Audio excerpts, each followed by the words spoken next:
Among other places, my recent travels took me to Munich. However, my stay there was of short duration. I only had 24 hours in the city, and the evening was already booked out with one of the Eurocup football games. I entered the city from the north, coming down Leopoldstrasse, and so I came across the Siegestor. The Siegestor, which was erected under the reign of Ludwig I in the 1840s, was dedicated to the Bavarian troops. Having been destroyed in World War II and being rebuilt, it now bears the inscription, "Dedicated to victory, destroyed by war, exhorting peace." The Feldherrenhalle on the other end of the Ludwigstrasse was also erected during the reign of Ludwig I, and as an architectural feature it was supposed to soften the transition between the historic inner city and the newly created boulevard of the Ludwigstrasse and the adjacent grandiose buildings. Later, it played an essential role in the NS propaganda, as it was more or less the place where the Hitler-Putsch in 1923 was put down. After 1933, it was established as a place of cult for the Nazi martyrs. Today, the Feldherrenhalle very much resembles its original appearance. Passing it, one enters the city center and walks past such buildings as the National Theatre,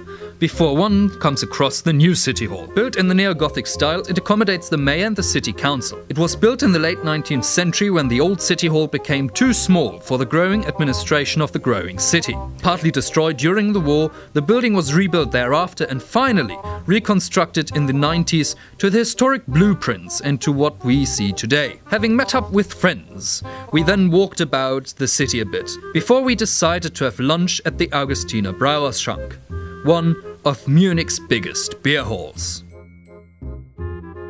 I just finished recording the audio to that video, and I did it using this contraption, this blanket fort on my bed. And now I was wondering whether that actually is noticeable, because of course I do these kind of things to increase the video quality, to give you a better viewing experience. Let me know whether that worked. And other than that, stay safe and see you soon.